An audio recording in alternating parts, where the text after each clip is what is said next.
Today we shall reflect on the life of St Felix of Nola.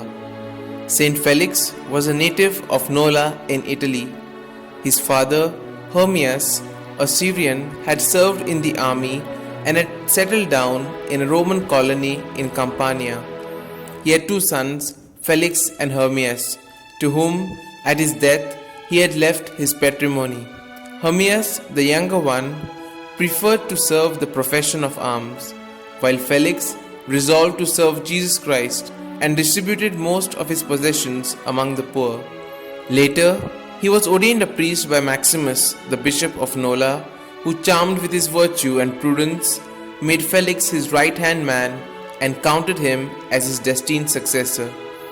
In the year 250, Bishop Maximus was forced to retire into the desert following the persecution begun by Emperor Decius, and Felix, who ran the errands in the absence of Maximus, was seized by the persecutors and was scourged and cast into a dungeon.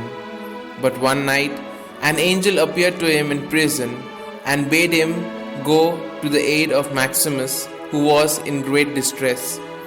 His chains had miraculously fallen off, and the door of the dungeon stood opened.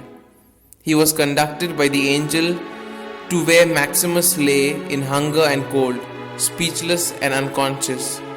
His state was such that Felix could do nothing for him, and so he had recourse to prayer, his only aid at hand.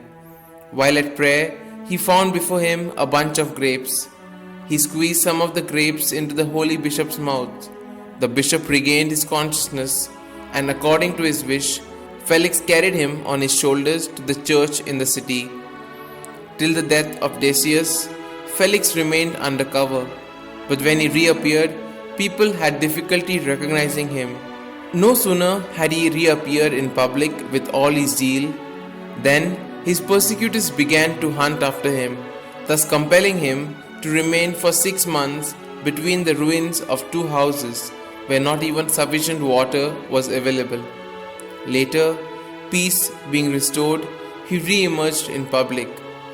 He started to till his own land, which was left to him after the confiscation of his property by his persecutors. When Maximus died, people persuaded Felix to the chair, but as he declined, Quintinus was elected successor.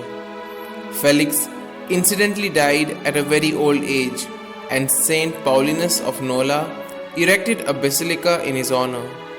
Many miracles are attributed to his intercession. St. Felix is invoked in finding lost articles and also as the avenger of perjury.